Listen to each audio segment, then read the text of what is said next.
चाल है। अब हम लोग आपसे फिर मिल रहे हैं। हम लोग पढ़ रहे थे क्लासिफिकेशन ऑफ एनिमल्स, मतलब एनिमल किंगडम पढ़ रहे थे, और उसमें हम लोगों ने पढ़ा कि एनिमल्स की कैरेक्टरिस्टिक्स क्या क्या होती हैं। पढ़ाई लिखाई आप लोगों की कैसी चल रही है? वीडियोस आप लोग देखते रहिए और कमेंट करिए जो आप लोग नहीं कर रहे हैं, और बाकी की बातें हम लोग बाद में करेंगे without wasting any time. NCERT आपके साथ खुली हुई है, आप इस पर ध्यान दीजिए, और वर्ड बाय वर्ड हम आपको समझा रहे हैं। तो क्लासिफिकेशन ऑफ एनिमल्स जो है वो कुछ कॉमन फंडामेंटल फीचर्स के ऊपर बेस्ड है जो हम लोगों ने पढ़े। ये शॉर्ट में देखो डायग्राम दिया है, ये डायग्राम बहुत इंपॉर्टेंट है, इसको आप लोग ध्यान से देखो। इसमें क्या है कि kingdom, level of organisation, symmetry, body cavity, phylum. ठीक है, ये हमने फिर से बता रहे हैं, ये एक्चुअली मैं लास्ट टाइम पे बता दिया था। तो अगर एनिमेलिया है तो सेल्यूलर लेवल पे बॉडी हो सकती है, टिश्यू ग्रेड की बॉडी हो सकती है।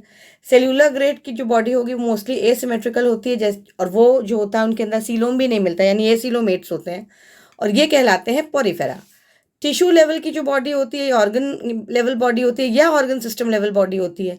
इनके अंदर दो तरह की सिमेट्री मिलती है, रेडियल और बायलैटरल। बायलैटरल का मतलब वो केवल एक प्लेन से हम डिवाइड करेंगे तो दो बराबर हिस्सों में बटेंगे। रेडियल हम लोग किसी भी प्लेन से डिवाइड करेंगे तो बराबर हिस्सों में बटेंगे।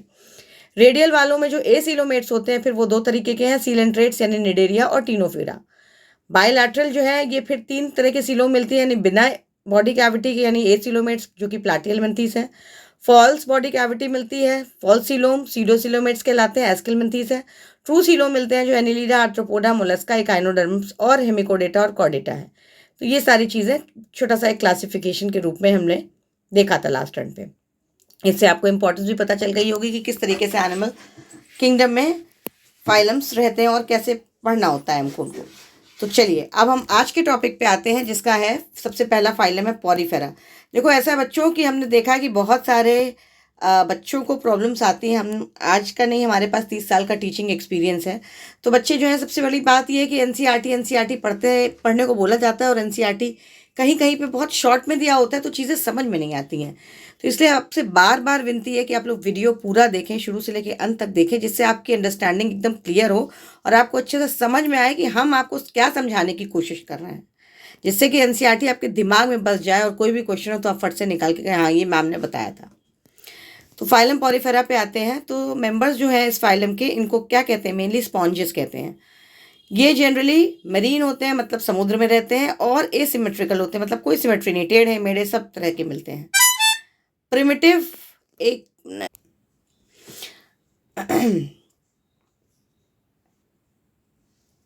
हाँ, तो ये जनरली मरीन होते हैं और एसिमेट्रिकल एनिमल्स होते हैं।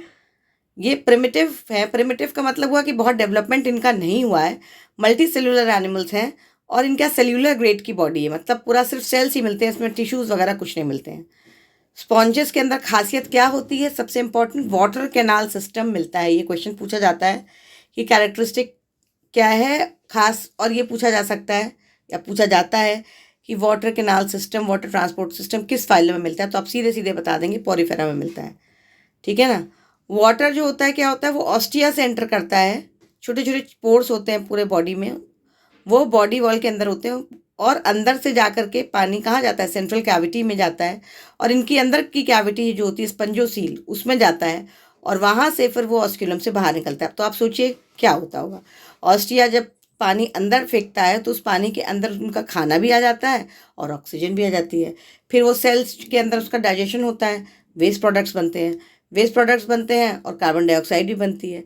तो वो सारी चीज़ें ऑस्कुलम से बाहर जाती हैं। तो ऑस्टिया से अंदर आता है खाना और ऑक्सीजन, बाहर वेस्ट जाता है, कार्बन डाइऑक्साइड भी जाता है ऑस्कुलम से। इतना याद हुआ आप लोगों को?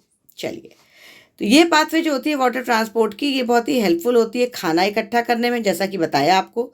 रेस्पायरेशन में, जो कि बताया था कि गैसियस एक्सचेंज होता है, और वेस्ट का हटाने में भी काम आती है। सब भी आपको बता चुके हैं।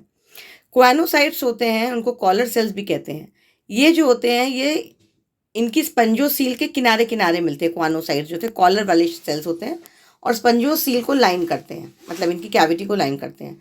डाइजेशन इंट्रासेल्यूलर है, मतलब कहाँ? सेल के अंदर। इंट्रा का मतलब अंदर, सेल्यूलर मतलब सेल के अंदर। बॉडी जो होती है इनकी किसी ना किसी तरह के स्केलेटन से सपोर्टेड होनी चाहिए, नहीं तो कोलैप्स कर जाएगी। तो इनके जो स्केलेटन होते हैं वो स्पिक्यूल्स होते हैं, जो कि स्पॉन्जिन फाइबर से बने होते हैं, कैल्शियम कार्बोनेट से एक्चुअली बना होता है। सेक्सेस सेपरेट नहीं होते हैं, हर्माफ्रोडाइट होता है, मतलब मेल और फीमेल सेक्स ऑर्गन्स एक ही बॉडी में पाए जाते हैं और इसीलिए एग्स और स्पर्म्स भी जो है सेम ही इंडिविजुअल प्रोड्यूस करता है। स्पॉन्जेस जो होते हैं वो एसेक्सुअली रिप्रोड्यूस करते हैं, कैसे? Bye fragmentation. फ्रैगमेंटेशन का मतलब हुआ एक टुकड़ा इनका टूट जाता है, वो टुकड़ा फिर से एक नया स्पॉन्ज बना लेता है। और सेक्सुअल रिप्रोडक्शन कैसे होता है? गैमीट्स बनते हैं, जैसे ऊपर देखा आप लोगों ने, एग भी बनेगा, स्पर्म भी बनेगा, दोनों फ्यूज कर जाएंगे। तो यूजुअली क्या होता है ना, नेचर में सेल्फ फर्टिलाइजेशन को अवॉइड किया जाता है। तो इस तरीके से मैकेनिज्म रहता है सेल्फ पॉलिनेशन या सेल्फ फर्टिलाइजेशन को अवॉइड करने के लिए कि जो दोनों का मैच्योरिटी टाइम है, हो सकता है एग पहले मैच्योर कर जाए, उसको प्रोटोगाइनस कंडीशन कहते हैं। तो एग पहले रिलीज हो जाएगा तो उसको स्पर्म अपना तो मिलेगा नहीं, तो वो किसी और के स्पर्म से फर्टिलाइज करेगा। इसी तरीके से कभी कभी किसी केस में होता है कि स्पर्म पहले फर्टिलाइज करता है तो उसको एग नहीं मिलेगा तो वो दूसरा एग ढूंढेगा। तो इस तरीके से सेल्फ फर्टिलाइजेशन ना हो और क्रॉस पॉलिनेशन को एनकरेज करता है नेचर भी। तो ये फर्टिलाइजेशन हो गया। फर्टिलाइजेशन इंटरनल होता है, यानी बॉडी के अंदर होता है फ्यूजन, और डेवलपमेंट जो होता है वो इनडायरेक्ट होता है, मतलब लार्वा बनता है। और इनडायरेक्ट का मतलब वो लार्वल स्टेज के थ्रू होता है, जो कि एकदम अलग होता है अडल्ट से जो होता है। लार्वल स्टेज बिल्कुल अलग होता है। देखो डायग्राम में दिखाया गया पोरिफेरा का। ए वाला डायग्राम देखो साइकन है, बी वाला यू स्पॉन्जिया है और सी वाला स्पॉन्जिया। कॉमन क्या दिख रहा है? सब में पोर्स दिख रहे हैं, वही ऑस्टिया आपको दिखाई पड़ रहा है कॉमन। ठीक है, एग्जाम्पल देखो यही बताया, साइकॉन स्पॉन्जिला जो कि फ्रेश वाटर स्पॉन्ज है, साइकॉन को स्काइफा भी कहते हैं। यू स्पॉन्ज, तो ये भी क्वेश्चन पूछा जाता है कि बाथ स्पॉन्ज का क्या नाम है, तो आप बताओगे you Spongia. Fresh water sponge का क्या नाम है, तो आप बताओगे स्पॉन्जिला। ठीक, तो चलो दूसरे फाइलम पे आते हैं हम लोग। फाइलम सीलेंट्रेटा, इसको निडेरिया भी कहते हैं। ये भी एक्वेटिक यानी पानी में रहने वाले जीव हैं, मोस्टली मरीन है, समुद्र में रहते हैं। सेसाइल है, मतलब एक जगह पे फिक्स रहते हैं या तैरते भी रहते हैं फ्रीली, फ्री स्विमिंग है। रेडियली सिमेट्रिकल, किसी भी तरह से काटोगे बढ़ जाएगा दो हिस्सों में। निडेरिया का जो नाम है वो एक्चुअली कहाँ से डिराइव हुआ है? नीडोब्लास्ट या नीडोसाइट से, क्योंकि इनके अंदर एक खास तरीके के सेल्स मिलते हैं जो पूरे एनिमल किंगडम में कहीं नहीं मिलते हैं। इसको कहते हैं निमैटोसाइट्स कहते हैं। और इनके अंदर स्टिंगिंग कैप्सूल्स होती है, मतलब निमैटोसाइट्स सेल्स में जो होते हैं वो एक तरह के जहरीले कैप्सूल्स होते हैं और सुई की तरह होते हैं। तो ये अपने प्रीडेटर्स को सीधे सीधे सुई लगा देते हैं और वो जहर से वो मर सकते हैं, क्योंकि उसके अंदर हिप्नोटॉक्सिन होता है। तो ये जो निमैटोसिस्ट होते हैं यूजुअली कहाँ पे होते हैं? इनके जो टेंटिकल्स होते हैं, हाइड्रा वगैरह के जो टेंटिकल्स होते हैं उनकी बॉडी पे भी मिलते हैं। और सबसे खास बात यह है कि जो निमैटोसिस्ट होते हैं वो पूरे एनिमल किंगडम में सबसे कॉम्प्लेक्स सेल्स अभी तक नोन है। ये सोचो कि पोरिफेरा के बाद हम लोगों ने निडेरिया यानी सेकेंड ग्रुप पढ़ा, और आप ये सोचो कि इतना ज़्यादा वो डेवलप्ड सेल हैं कि पूरे एनिमल किंगडम में अब तक इससे ज़्यादा कॉम्प्लेक्स सेल नहीं डेवलप हुआ है। और तो नीडोब्लास्ट जो होता है, वहाँ पे देखो ये एग्जाम्पल दिया है सीलेंट्रेट का, ये एग्जाम्पल ए है, indicating outline of their body form की बॉडी फॉर्म इस तरीके का हो सकता है। ये देखो छतरी जैसा है ए वाला, ये ऑरेलिया है, और ये जो है पॉलिप फॉर्म है। इसके एक्चुअली दो फॉर्म्स होते हैं, एक होता है अम्ब्रेला लाइक फॉर्म जैसे कि ऑरेलिया में होता है, और एक इसको अम्ब्रेला लाइक फॉर्म को मेड्यूसा कहते हैं, और दूसरा पॉलिप फॉर्म होता है जैसे हाइड्रा है, अडाम्शिया है। ये बी का जो स्ट्रक्चर है वैसा है। ठीक है, तो निडेरियंस की बात हम लोग कर रहे थे। निडेरियंस जो है नीडोब्लास्ट में जो इनके मिलते हैं वो एंकरेज के लिए भी यूज़ होते हैं, मतलब इनको एक जगह पे रोकने के लिए, लड़ाई झगड़े के लिए, डिफेंस के लिए, और प्रे यानी इनके शिकार को कैप्चर करने के लिए यूज़ होते हैं। निडेरियंस जो होते हैं इनका टिश्यू लेवल ऑफ ऑर्गेनाइजेशन होता है। अभी तक आप लोगों ने सेल्यूलर ग्रेड पढ़ा, ये टिश्यू सेल्स जो होते हैं ऑर्गेनाइज हो जाते हैं टिश्यूज़ में। और ये कैसे होते हैं? डिप्लोब्लास्टिक होते हैं, मतलब दो लेयर्स मिलते हैं। ये पीछे वाला फाइलम भी जो था वो मेंशन नहीं था, लेकिन वो भी डिप्लोब्लास्टिक है, एक्टोडर्म और एंडोडर्म, नो मीजोडर्म। और इनका सेंट्रल गैस्ट्रोवास्कुलर कैविटी होती है, सिंगल ओपनिंग होती है, माउथ या हाइपोस्टोम होती है, मतलब एक पूरी कैविटी मिलती है गैस्ट्रोवास्कुलर कैविटी, एक ओपनिंग मिलती है, सिंगल ओपनिंग, दो ओपनिंग नहीं होती है, सिंगल ओपनिंग होती है। दो ओपनिंग होती है तो माउथ और एनस होता है, लेकिन एक ही ओपनिंग यानी सिर्फ माउथ खुलता है। डाइजेशन एक्स्ट्रा सेल्यूलर भी होता है, इंट्रा सेल्यूलर, सेल के अंदर भी सेल के बाहर भी। कुछ निडेरियंस जैसे कोरल्स हैं, उनका स्केलेटन जो होता है वो कैल्शियम कार्बोनेट का बना होता है। निडेरियंस जो होते हैं दो फॉर्म एग्जिबिट करते हैं, ऊपर आपको बताया था पॉलिप और मेड्यूसा। जो फॉर्मर है, फॉर्मर का मतलब हुआ पहले वाला, वो सेसाइल है। पॉलिप जो होता है सेसाइल यानी अपनी एक जगह पे रुका रहता है, और सिलेंड्रिकल फॉर्म होता है, सिलेंडर जैसा होता है। हाइड्रा है, अडाम्शिया है, बताया था आपको। जबकि लैटर यानी बाद वाला मेड्यूसा वो छतरी जैसा होता है और फ्री स्विमिंग होता है, जैसे कि ऑरेलिया या जेलीफिश होती है। ये निडेरियंस जिनके अंदर दोनों फॉर्म्स एग्जिबिट होते हैं वो क्या कहलाते हैं? उसको कहते हैं मेटा। ये बहुत इंपॉर्टेंट क्वेश्चन है, इसको आप लोग अंडरलाइन कर लीजिए अपनी एनसीईआरटी में अगर आप लोग खोले हुए हैं। तो मेटाजेनेसिस जो होता है वो क्या होता है? एक तरह से alternation of generation in Cnidaria या सीलेंट्रेट्स। इसमें क्या होता है कि पॉलिप्स जो होते हैं वो मेड्यूसा प्रोड्यूस करते हैं एसेक्सुअली, मतलब एसेक्सुअल रिप्रोडक्शन करते हैं, और वो मेड्यूसा यानी सेक्सुअल रिप्रोडक्टिव फॉर्म खोलते हैं और मेड्यूसा जो है पॉलिप बनाते हैं। मतलब एक जनरेशन दूसरी को, पॉलिप मेड्यूसा को बनाएगा, मेड्यूसा पॉलिप को बनाएगी। तो पॉलिप मेड्यूसा को कैसे बनाएगा? एसेक्सुअल रिप्रोडक्शन से। और मेड्यूसा पॉलिप को कैसे बनाएगी? सेक्सुअल रिप्रोडक्शन से। ये मेटाजेनेसिस या ऑल्टरनेशन ऑफ जनरेशन ओबेलिया में मिलता है। इसके एग्जाम्पल्स है फाइसेलिया। ये भी क्वेश्चन पूछा जाता है, पोर्चुगीज मैन ऑफ वॉर कौन है? तो आप बताओगे फाइसेलिया है। सी एनिमोन कौन है? तो आप बताओगे एडेम्शिया है। सी पेन कौन है? तो आप बताओगे पेनाच्यूला है। और सी फैन कौन है? तो आप बताओगे गॉर्गोनिया है। और मियंड्राइना कौन है? तो आप बताओगे ब्रेन कोरल है। तो आपको सब नाम याद करने हैं। ये देखो नीडोब्लास्ट इस तरीके से है, फिगर 4.7 में देखो। इसमें पूरा जैसे बैटरी होती है, बिल्कुल उसको बैटरी की तरह है ये। और ये जो नीडल निकली हुई है ये डिस्चार्ज नीडल है, मतलब वो हमला कर चुका है। तो ये नीडल जब हिप्नोटॉक्सिन रहता है उसके अंदर, तो जैसे ही वो नीडल इंसर्ट करके उसके ऊपर धंसाता है तो वो उस टॉक्सिन से पैरालाइज हो जाता है इसका प्रे, शिकार, और फिर उसके बाद उसकी डेथ हो जाती है। ठीक है ना? चलो एक फाइलम और कर लेते हैं फिर स्टॉप करेंगे। फाइलम टीनोफोरा भी पढ़ लो, ये भी छोटा है, प्लेटिहेल्मिन्थीस तक पढ़ लो। एस्केल्मिन्थीस देखते हैं, अभी टाइम जैसा होगा बताएंगे। तो टीनोफोरा जो होता है वो सी वॉलनट्स कहलाते हैं। ये भी क्वेश्चन आता है कि सी वॉलनट किस फाइलम को कहते हैं, या कोम जेलिस किसको कहते हैं? तो आप लोग बताओगे कि टीनोफोरा को कहते हैं। ये एक्सक्लूसिवली मैरीन, मतलब सिर्फ और सिर्फ समुद्री जल में मिलते हैं। रेडियली सिमेट्रिकल होते हैं, सिलेंट्रेट्स की तरह डिप्लोब्लास्टिक होते हैं, सिलेंट्रेट की तरह, मतलब 2 लेयर्स मिलती हैं, एम्ब्रियोनिक लेयर्स एक्टोडर्म और एंडोडर्म। और टिश्यू लेवल ऑफ ऑर्गेनाइजेशन होता है, मतलब काफ़ी हद तक ही सीलेंट्रेट्स जैसे ही होते हैं। बॉडी के अंदर जो होती है 8 एक्सटर्नल रोज होती हैं, ध्यान से समझो। कोम्ब प्लेट्स का मतलब जैसे कंघियाँ होती है ना, कंघी में दांत लगे होते हैं, उसी तरीके से 8 बाहरी रो में सीलिएटेड सिलिया मिलता है, सिलिया युक्त कोम्ब प्लेट्स मिलती हैं जो इनको लोकोमोशन में हेल्प करती हैं। तो ये भी क्वेश्चन पूछा था ना, हर लाइन से क्वेश्चन बना है कि 8 एक्सटर्नल रोज जो है वो क्या है? तो आप बताओगे कोम्ब प्लेट्स हैं। इनका फंक्शन क्या? तो आप बताओगे लोकोमोशन में। उसके अलावा डाइजेशन जो होता है वो इसमें भी एक्स्ट्रा सेलुलर है, इंट्रासेलुलर है, बिल्कुल पिछले वाले फाइलम की तरह, यानी सीलेंट्रेट्स की तरह। बायोल्यूमिनेसेंस का मतलब क्या है? बायो का मतलब वो लिविंग ऑर्गेनिजम्स, और ल्यूमिनेसेंस का मतलब होता है चमक। तो बायोल्यूमिनेसेंस जो होता है वेल मार्क्ड होता है टीनोफोर्स में। ठीक है? टीनोफोर्स का मतलब हुआ कि ये क्वेश्चन पूछा जाता है कि किस फाइलम में ये दिखता है बायोल्यूमिनेसेंस, तो आप फट से बताओगे कि टीनोफोर्स में दिखता है। तो ये क्या है? रात में चमकते हैं ये। सेक्सेस इनके भी सेपरेट नहीं होते हैं, मतलब हर्माफ्रोडाइट होते हैं, और ये केवल सेक्सुअल रिप्रोडक्शन, यहाँ पे डिफरेंस आएगा कि सेक्सुअल रिप्रोडक्शन के थ्रू इनका रिप्रोडक्शन होता है। फर्टिलाइजेशन बाहर की ओर होता है, और इनडायरेक्ट डेवलपमेंट है, मतलब इसके अंदर लार्वा का डेवलपमेंट नहीं होता है। तो डायरेक्ट डेवलपमेंट का मतलब हुआ विदाउट लार्वा, इनडायरेक्ट डेवलपमेंट का मतलब हुआ लार्वा डेवलप करता है।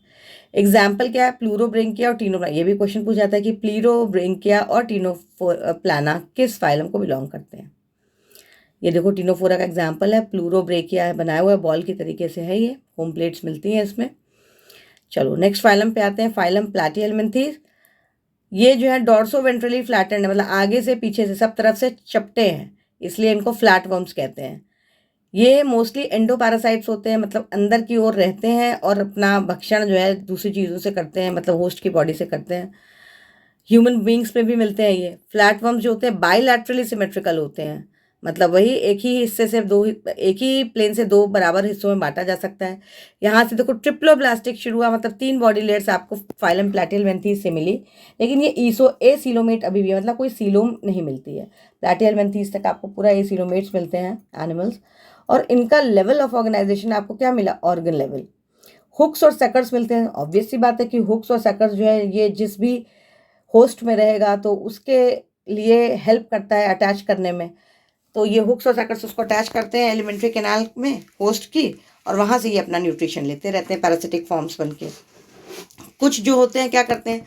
न्यूट्रिएंट्स अब्जॉर्ब करते हैं होस्ट से directly through their body surface, directly मतलब बॉडी सरफेस से लेते हैं, कुछ उस एलिमेंट्री कैनाल में होते हैं। ठीक है? और कुछ इस खास सेल्स जो होते हैं इनके अंदर होते हैं जिसको कहते हैं फ्लेम सेल्स। ये क्या करते हैं, ये ऑस्मो रेगुलेशन और एक्सक्रीशन में हेल्प करते हैं। ऑस्मो रेगुलेशन का मतलब हुआ कि बॉडी के अंदर का जो कंसंट्रेशन है वो इस तरीके से रहे कि कोई चीज़ रिलीज ना हो, कोई चीज़ बहुत एब्जॉर्ब ना हो, नहीं तो दिक्कत हो जाएगी। तो ऑस्मो रेगुलेशन मेंटेन रहता है। फ्लेम सेल्स करते हैं मतलब प्रॉपर अमाउंट में इनका एक्सक्रीशन करते हैं, फ्लूइड्स हटाते हैं, लेते हैं, और एक्सक्रीशन में भी ये हेल्प करते हैं फ्लेम सेल्स। सेक्स से सेपरेट नहीं है, मतलब ये भी हर्माफ्रोडाइट है। फर्टिलाइजेशन अंदर की तरफ होता है क्योंकि ये पैरासाइट है, तो फर्टिलाइजेशन इंटरनली होगा। और डेवलपमेंट जो होता है लेकिन बहुत सारी लार्वल स्टेजेस के थ्रू होते हैं, नहीं इनडायरेक्ट डेवलपमेंट इसके अंदर मिलता है। मेंबर्स कौन कौन से हैं, प्लेनेरिया जिसका बहुत रिजेनरेशन कैपेसिटी हाई होता है, मतलब रिजेनरेशन का मतलब हुआ कि बहुत तेज़ी से रिजेनरेट कर जाते हैं। ये भी क्वेश्चन पूछा जाता है, फिर से बना लेते हैं अपनी बॉडी। इसका एग्जाम्पल है टीनिया जिसको टेपवर्म कहते हैं। फेशियोला लिवर फ्लूक, ये भी पूछा जाता है कि लिवर फ्लूक किसको कहते हैं, तो आप बताएंगे फेशियोला। ये देखो दोनों दिए हुए हैं, ये आप देख लो। प्लेटियलमेंथीस का एग्जाम्पल, जैसा रिबन जैसा फ्लैट वर्म है, आगे पीछे रिबन फ्लैट होता है ना, तो ये टेप वर्म है, पूरे सेगमेंटेड बॉडी है इसकी। और दूसरा लिवर फ्लूक है फैशियोला हेपाटिका। चलो एस्केलमेंथीस और करा देते हैं, एनिलीडा देखते हैं फिर। एस्केलमेंथीस जो है इनकी जो बॉडी होती है वो सर्कुलर होती है क्रॉस सेक्शन में, मतलब काटा जाए तो सर्कुलर, गोल गोल काटोगे तो गोल गोल पीसेस निकलेंगे, इसलिए इनका नाम क्या है, राउंड वर्म नाम है। ये कैसे होते हैं, फ्री लिविंग, फ्री होते हैं, एक्वेटिक पानी में भी मिलते हैं, ज़मीन पे भी मिलते हैं, टेरेस्ट्रियल पैरासिटिक, पैरासाइट भी बना लेते हैं प्लांट्स और एनिमल्स में। राउंड वर्म्स का क्या होता है, organ system level of body, मतलब एक स्टेप अहेड की इनका ऑर्गन जो है ऑर्गन सिस्टम में ऑर्गेनाइज हो जाते हैं। बायलैटरली सिमेट्रिकल हैं, ट्रिप्लोब्लास्टिक मिले, और स्यूडोसिलोमेट, यही पूछा जाता है कि कौन सा फाइलम स्यूडोसिलोमेट है, मतलब नकली सीलो मिलता है। बॉडी कैविटी जो है इसके अंदर प्रॉपर सेल्स का डिस्ट्रीब्यूशन नहीं होता है। बॉडी फ्लूइड, ये सब बता चुके हैं आप लोग पिछले टर्न में, देखो स्यूडोसिलोमेट क्या होता है और एस्केलमेंथीस में कैसे मिलता है, सब बता चुके हैं आपको। एलिमेंट्री कैनाल कंप्लीट होता है with a well developed muscular फैरिंग्स, फैरिंग्स इनकी पूरी अच्छे से डेवलप होती है। एक्सक्रीटरी ट्यूब जो होता है रिमूव करता है वेस्ट को बॉडी से, बॉडी कैविटी के थ्रू, और एक्सक्रीटरी पोर से सीधे बाहर कर देता है, ठीक है। सेक्सेस जो है सेपरेट होते हैं, इसको कहते हैं डायोशियस, मतलब मेल अलग फीमेल अलग। अभी तक आप लोग यूजुअली हर्माफ्रोडाइट देख रहे थे, और मेल और फीमेल में भी डिफरेंस है, वो दिख ही रहा है डायग्राम में, आप लोग देखो मेल स्ट्रेट है, फीमेल थोड़ी कर्व्ड है, ये डिफरेंस होता है। और फीमेल जो है थोड़ा लंबी भी होती है, इसीलिए इनकी बॉडी कर्व्ड होती है। फर्टिलाइजेशन अंदर की ओर होता है, और डेवलपमेंट में भी डायरेक्ट। यंग वंस जो होते हैं, डायरेक्ट का मतलब हुआ कि कोई लार्वल स्टेज नहीं होती है, लेकिन कभी कभी इनडायरेक्ट भी होती है, मतलब लार्वल स्टेज होती है। तो जब लार्वल स्टेज नहीं होती है तो यंग वंस जो होते हैं वो बड़ों से ही रिजेंबल करते हैं। एग्जाम्पल स्केरिस हुआ राउंड वर्म, वुचेरिया ब्रोंकोप्टाई जो कि फाइलेरिया वर्म, फाइलेरियासिस कॉज करता है, जो पूछा जाता है। एंकाइलोस्टोमा हुक वर्म, इसके अंदर हुक्स मिलते हैं। तो ये भी हम लोगों ने कंप्लीट कर लिया। अब बच रहा है एनिलीडा, इसको भी सोच रहे हैं कंप्लीट ही कर दें, फिर फ्रेश पेज से आर्थ्रोपोडा नेक्स्ट रन पे हम करवाएंगे। चलो अगले फाइलम पे आते हैं हम लोग, एनिलीडा। ये एक्वेटिक होते हैं, marine and fresh water, fresh water में भी मिलते हैं, मरीन में भी मिलते हैं, या टेरेस्ट्रियल ज़मीन पे भी मिलते हैं, फ्री लिविंग भी होते हैं, कभी कभी पैरासिटिक भी होते हैं। ये जो है ऑर्गन सिस्टम लेवल होता है इनका, बायलैटरल सिमेट्री होती है, और ये ट्रिप्लोब्लास्टिक होते हैं। फिर से समझ लो, बॉडी ऑर्गेनाइजेशन ऑर्गन ग्रेड है, मतलब इनके जो हैं ऑर्गन सिस्टम में ऑर्गेनाइज होते हैं। बायलैटरल का मतलब एक ही प्लेन से काटोगे तो दो बराबर हिस्सों में बटेंगे। ट्रिप्लोब्लास्टिक के मतलब तीन बॉडी लेयर्स मिलती हैं, एक्टोडर्म, एंडोडर्म और मीजोडर्म, जो अभी तक आप लोगों ने नहीं मिल रही थी आपको। और ये मेटामेरिकली सेगमेंटेड है, मेटामेरिकली मतलब अंदर से सेगमेंटेशन इनका है। और सीलोमेट एनिमल्स हैं, सीलोम मिलती है, प्रॉपर सीलोम इसके अंदर बॉडी कैविटी मिलती है। अब इनकी बॉडी सेगमेंट्स जो होती हैं पूरी सेगमेंटेड होती है, सेगमेंट्स या मेटामियर्स पे बटे होती है इनकी बॉडी, और इसीलिए इसका नाम एनिलीडा है, क्योंकि लैटिन में एनुलस का मतलब होता है छोटे छोटे रिंग्स, तो इनकी बॉडी पे छोटे छोटे रिंग्स मिलते हैं। और लॉन्गिट्यूडिनल और सर्कुलर मसल्स मिलते हैं इनके बॉडी के अंदर, जो इनको हेल्प करते हैं लोकोमोशन में, यानी चलने फिरने में। एक्वेटिक एनिलीड्स यानी पानी में रहने वाले एनिलीड्स जैसे नेरीज है, उसके अंदर एक खास तरीके का लैटरल अपेंडेज, मतलब साइड में एक निकला हुआ होता है स्किन का एक हिस्सा नेरीज में, जिसको कहते हैं पैरापोडिया। ये इसको स्विमिंग में हेल्प करता है, जैसे मछलियों में नहीं निकला होता है साइड में फिन, उसी तरीके से इनमें भी निकला होता है नेरीज में, और इसको तैरने में हेल्प करते हैं।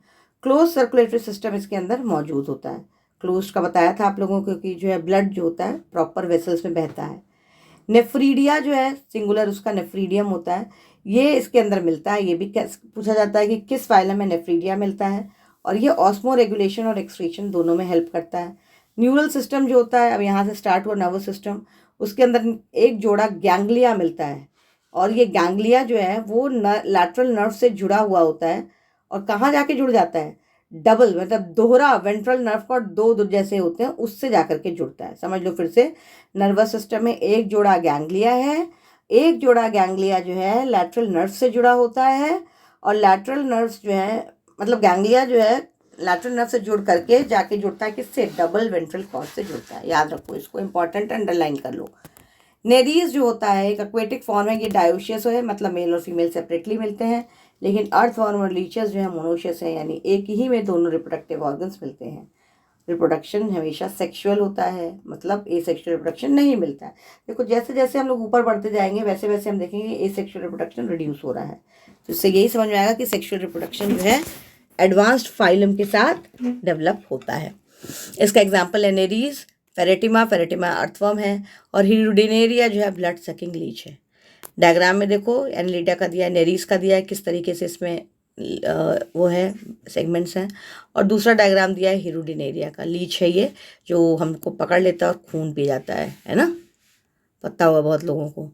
तो अब हम लोग आते हैं नेक्स्ट टॉपिक पे, आर्थ्रोपोडा। ये हम लोग कल करेंगे, कल वाले लेक्चर में देंगे। अभी आप लोग इतना पहले पढ़ लो, इसको रिवाइज करो।